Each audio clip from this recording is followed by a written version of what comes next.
Halo, assalamualaikum. Setelah kemarin kita unbox dan review Oppo Reno 4, sekarang ada produk BBK lagi yang menarik perhatian saya buat di review. Kebetulan yang ini juga saya dapatkan lebih murah dari harga resminya. Harga resminya Rp6.999.000. Ini saya bayar 6 juta pas. Stoknya cuma satu di sebuah toko yang namanya kayak toko sepatu malah. Dan kalau saya cariin di Shopee, sekarang yang termurah itu di sekitar 6,399 juta ya, atau 6,4 juta. Nggak tahu sih, ini dikasih modalnya ke toko berapa.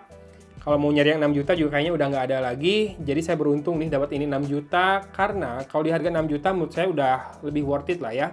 Ini pakai Snapdragon 730G, jadi kurang lebih sama dengan Samsung Galaxy A71 prosesornya, dan juga Mi Note 10. Semuanya di level harga sekitar 6 jutaan ke atas ya. Kalau ngelihat apa yang ditawarkan Vivo di X50 ini sangat menarik. Pertama, dia sudah punya NFC.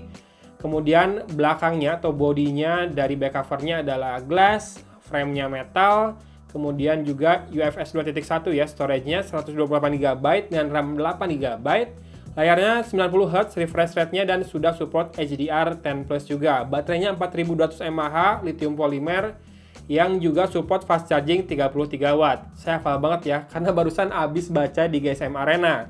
Semoga yang dijual di Indonesia ini sama dengan versi atau varian yang disebutkan di GSM Arena, karena sama-sama menggunakan Snapdragon 730G ya, bukan Vivo X50 5G ya, beda kalau yang 5G. Prosesornya Snapdragon 730G, setahu saya belum 5G. Dan kita lihat kemasannya seperti ini. Ini warnanya adalah Frost Blue. Setahu saya ada satu warna lagi, warna hitam.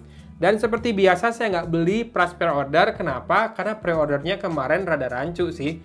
Dia blind pre-order ya. Jadi kita disuruh beli voucher 500.000 dulu, buat nanti ditukar atau dipakai belanja, motong harga totalnya.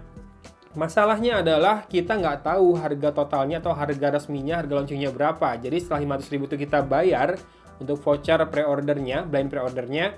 Misalkan nanti nih kita nggak cocok dengan harganya, saya nggak tahu deh apakah hangus apa gimana, vouchernya nggak dipakai-pakai soalnya. Ya, termasuk juga kenapa saya nggak beli yang Vivo X50 Pro, karena memang cukup apa ya, 10 juta kurang 1.000 cuy. Saya rada ngeri aja nanti waktu habis review dijual laginya dropnya banyak banget. Itu yang saya takutkan. Padahal sebetulnya menarik banget ya, dia punya gimbal kamera. Tapi mengingat pertimbangan cash flow, harus muter terus duit buat beli barang review. Jadi setelah kemarin dijual Oppo Reno 4-nya, ya terpaksa saya jual. Padahal sebetulnya betah, tapi karena buat next review jadinya saya jual. Termasuk yang Galaxy A51, udah ada yang booking ya. Jadi makanya saya pede buat beli Vivo X50 ini karena sudah berhasil jual Reno 4 dan Galaxy A51. Jadi mohon jangan minta compare Vivo X50 ini dengan Galaxy A51, sorry. Dan dari tadi ngomong terus, kita langsung buka aja dulu ya. Itu dia kotak penutupnya sudah kita buka, dan di dalamnya ditempatkan dalam sebuah partisi yang cantik sekali, Vivo X50. Kita sampingkan dulu smartphone-nya, saya pengen lihat apa yang ada di dalam paket penjualannya. Oke, ini benar-benar beda ya cara packagingnya, karena memang seri X ini mungkin seri yang baru masuk lagi di Indonesia setelah vakum bertahun-tahun. Dulu Vivo awal-awal Indonesia tuh X3 apa X5, lupa saya. Pokoknya yang bagus di kameranya, ada yang tipis banget juga, kalau saya nggak salah ingat ya, dulu nggak mampu belinya. Dan ini soft case-nya. Seperti biasa nih, penutup dari portnya ada ya di soft case-nya. Saya sih kurang suka karena jadi menutup ketika mau ngecas rada lama aja, buka dulu, ngepas-pasin dulu. Mungkin bagus sih buat nggak masuk debu, tapi selama ini juga jarang masuk debu. Oke. Stiker IMEI-nya sudah nggak lengkap ya. Kemungkinan sama seperti yang Oppo Reno kemarin, karena ini dijual di harga yang lebih rendah dari harga resminya, jadi ada yang harus diambil ya, stikernya sama sellernya. Tapi ini saya nggak bisa confirm ya, mungkin loh. Soalnya stiker IMEI-nya kayak nggak lengkap gini, harusnya di sini ada lagi kan. Tapi nggak penting lah kita bahas itu, kemarin juga kayaknya jadi bahasan yang melebar kemana-mana di kolom komentar video unboxing Oppo Reno 4. Dan ini di dalam paket penjualnya pertama dapat informasi penting dan kartu garansi di sini. Saya pengen lihat deh daftar service centernya. Vivo tuh di Bandung di mana ya? Ini bahasa Inggris di belakang, dan ini kartu garansi bahasa Indonesia. Daftar service centernya apakah ada di sini? Ya, ada nih. Jakarta, Medan, Surabaya, Manado, Padang. Apa ini? Masa cuma segitu? Kayaknya banyak dulu. Masa di Bandung nggak ada? Serius ini? Oh iya, tadi di kardusnya ini disebutkan dibuat di pabriknya di Cikupa. Itu salah satu yang saya suka dari grupnya BBK. Di Indonesia mereka invest di pabrik ya, sama kayak Samsung. Jadi walaupun ini sebetulnya harganya sudah memenuhi kaidah atau batas bawah buat TKDN software, dia tetap dirakit di Indonesia ya. Jadi ada alih teknologinya. Dan ini panduan ringkasnya, nih kelihatan kan udah nggak mulus lagi. Kertas si panduan ringkasnya udah nggak rapi, kayak udah pernah diambil gitu. Saya kemarin nanya sih ke sellernya, kok bisa jual lebih murah? Dia bilang katanya buat memenuhi target bonus. Saya tanya segel, garansi resmi. Tapi yang lucu di lapaknya ditulis garansi resmi Sein. Samsung dong kalau Sein. Dan ini kabel datanya, saya kabel charging USB Type A to USB Type C, warna putih aksennya, dan ada tulisannya V2.0. Apa ini namanya ya? Bukan dual engine fast charging kali. Di sini ada tulisannya Vivo. Dan ini SIM trajektornya seperti itu. Lalu ada, dapat ini. Dapat headset ya, atau earphone, tapi karena ini Oke, ini yang rada aneh. Saya baca di GSM Arena itu dia nggak punya jack audio 3,5 mm, tapi ini diberi headset berjack audio 3,5 mm. Dikasih adapternya emang? Kayaknya enggak deh. Oh ada. Sorry. Ya, ada adapternya ternyata. Udah deg-degan aja nih, gara-gara belinya lebih murah 1 juta, takutnya kenapa-kenapa. Ternyata ada ya adapternya. Kemudian dapat juga headset biasa berkabel seperti ini, Vivo. Dan ini kepala chargernya lebih besar dibandingkan yang umumnya. Oke, namanya sekarang Vivo Flash Charge 2.0. Kayak Realme juga dong, Flash Charge. Yang dari VOOC tadinya. Kalau ini 5 volt 2 ampere, 10 watt, 9 volt 2 ampere, 18 watt, dan 11 volt 3 ampere, maksimal 33 watt. Made in Indonesia loh, by Aohai. Oke, mantap. Biasanya Vivo suka mau terima teknologi fast charging yang lain ya, kayak power delivery dia mau. Kemudian Qualcomm Quick Charge 3.0 juga dia biasanya mau, walaupun dia menamakan teknologi fast charging sendiri adalah dulu Vivo Dual Engine Fast Charging. Kalau sekarang Vivo Flash Charge. Ya, kamu bisa lihat plastiknya udah nggak terlalu rapi. Ini saya udah pernah dikeluarin juga dari kardusnya. Ini nggak rapi nih masangnya. I'm sorry, tapi saya meragukan ini segelan jadinya. Kita coba lihat sisi per sisi aja dulu ya. Kalau misalkan nanti nemu minus, saya akan komplain. Nah, sisi bawah ini dipapas, jadi mirip dengan Huawei P30 Pro punya. Sisi bawahnya dipapas dengan susunannya. Dari kiri ada slot SIM tray, kemudian mikrofon, port USB Type-C, dan speaker grill berupa 6 buah lubang, lalu garis antena. Nah, dengan adanya garis antena kita yakin ya, kalau frame-nya ini metal, feel-nya juga memang kerasa sih kalau ini metal ya.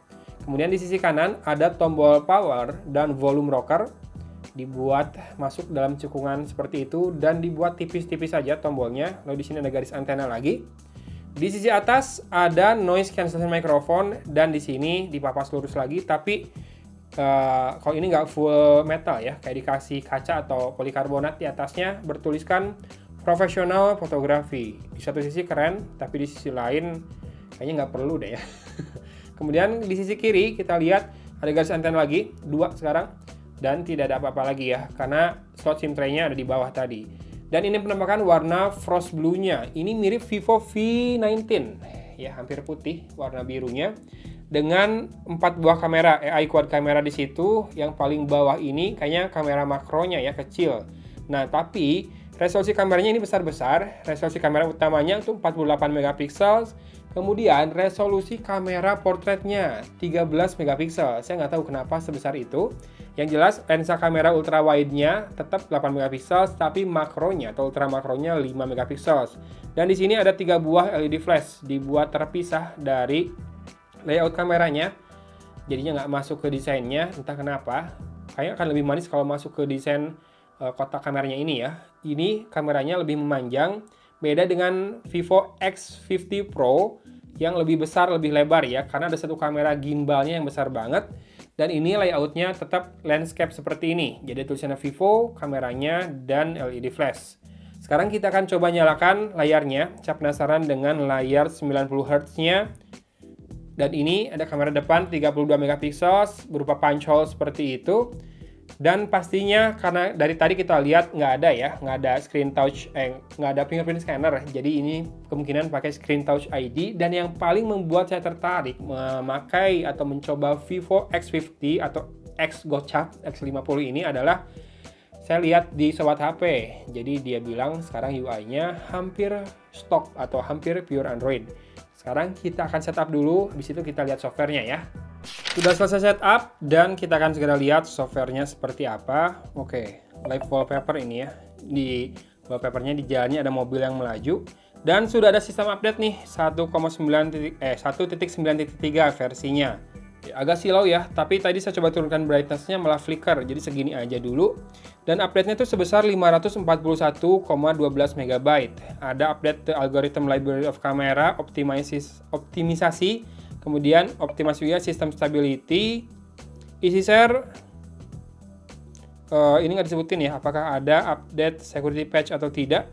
Tapi touchscreen firmware juga naik, audio parameter juga naik, localization accuracy. Oke, jadi ada beberapa bug fix juga. Kok tinggal install no ya, nggak download dulu. Berarti memang udah di-downloadin sama yang sebelumnya pakai smartphone ini ya. Ini ada kemungkinan nggak segel, udah dinyalain dulu nih. Tapi ya sudah, nggak apa-apa. Oke, kita skip aja dulu. Nah ini penampakan dari settingnya masih mirip kurang lebih dengan FunTouch OS sebelum-sebelumnya. Nah, kalau sekarang dia about-nya ada di mana? Sistem update, sistem manajemen, sini. Ada about phone. FunTouch OS masih versinya sekarang 10.5. Model nomornya ini adalah Vivo 1939 Android 10. Tentu saja Android 10. Ini masih pakai navigation button di layar ya, dan ikonnya masih seperti Vivo pertama saya coba yang di layar itu, Vivo V5S kalau nggak salah, apa V7 ya? V7 ya? Masih seperti ini ikonnya, harusnya lebih ini lagi ya, lebih up to date, walaupun sebetulnya bisa diganti juga sih. Prosesornya Snapdragon 730 octa-core, RAM 8GB, storage-nya 128GB. Nggak bisa dilihat ya sisanya, nanti kita lihat di mode storage atau di menu storage, dengan Android Security Patch Level di 1 Juni 2020. Rada ketinggalan ya, ini Agustus sudah mau berakhir. Semoga dengan sistem update tadi ininya naik juga ya security patch levelnya. Kemudian kita akan lihat storage. Storage itu adanya di sini. RAM dan storage space. Nah, dari 128GB kepakai sekitar 18,52 GB. Jadi available 109GB. Sementara RAM-nya dari 8GB available-nya 4,39 GB. Nih, itu saya lihat cuma buka satu aplikasi ya, setting doang. Dan saya penasaran apakah masih ada toggles yang dimunculkan dengan cara swipe up dari bawah ke atas. Udah nggak ada. Semua sekarang togglesnya di atas seperti itu ya. Udah nggak kayak FunTouch sebelumnya. Which is good, jadinya experience-nya udah mirip dengan Android kebanyakan. Nggak masalah sih, bukan jelek ya kalau togglesnya dari bawah. Lebih masalah butuh waktu untuk pembiasaan. Ya, dan sekarang juga ada application drawer seperti ini. Jadi ini udah lebih mirip dengan stok Android ya dibandingkan FunTouch OS sebelumnya. Kemudian kita akan lihat sedikit kameranya. Cancel. Kita nggak butuh dia menyimpan lokasi. Dan cara masuk atau pindah lensanya tetap seperti biasanya ya. Jadi di kanan bawah dari jendela bidik ada buat pindah ke super wide angle. Kemudian bokeh, portrait, dan super macro. Close kalau butuh buat close dari situ. Dan ini bisa zoom 2 kali, kemungkinan digital. Ada night mode, portrait, foto, video. Nah, yang saya baca di GSM Arena, dia sudah punya OIS ya di kamera utamanya. Ini ada mode Ultra Stable. Oke, mantap. Kemudian movie kamera. Dan kita lihat resolusi dari videonya. Sampai 4K. 4K di 60 fps juga bisa. Enggak. 60 fps itu maksimal 720p. 1080p.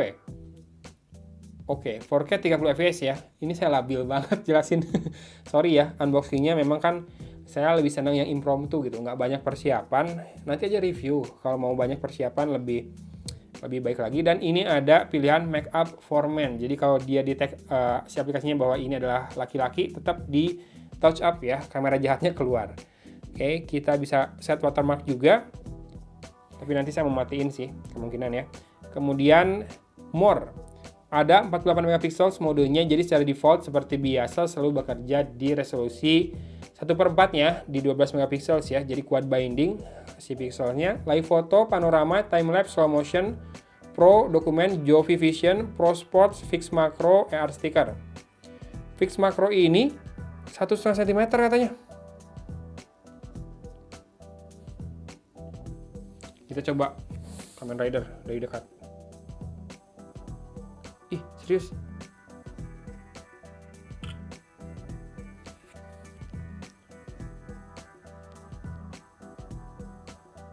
Detail si matanya dapat cuy. Padahal itu kan mainan kecil banget. Mantap, mantap. Nanti kita coba lebih lanjut lagi di video review ya. Jangan sampai semuanya di-spill di video unboxing. Ntar reviewnya nggak ada yang nonton. Dan ini kamera selfie-nya. Oke, untuk video resolusinya maksimal di Full HD ya, dan frame rate-nya fix di 30 fps. Oke, ini dia Vivo X50 atau X Gocap atau X50 yang harga resminya Rp6.999.000.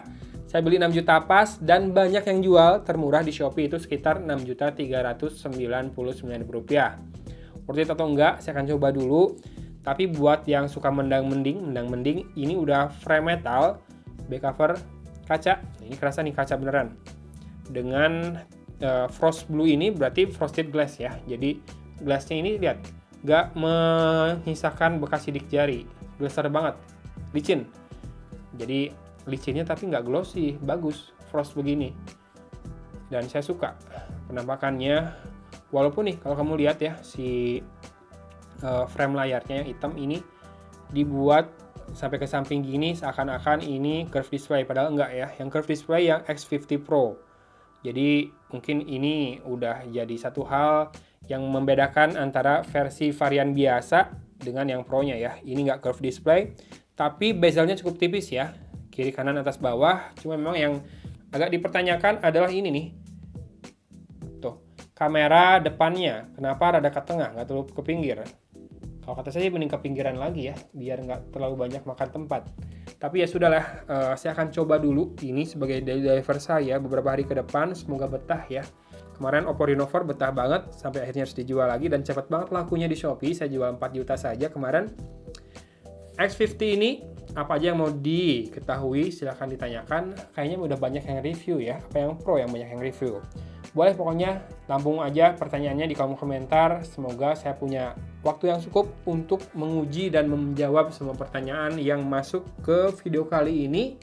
Gitu aja video kali ini dari Kota Cimahi. Algon pamit undur diri. Wassalamualaikum warahmatullahi wabarakatuh.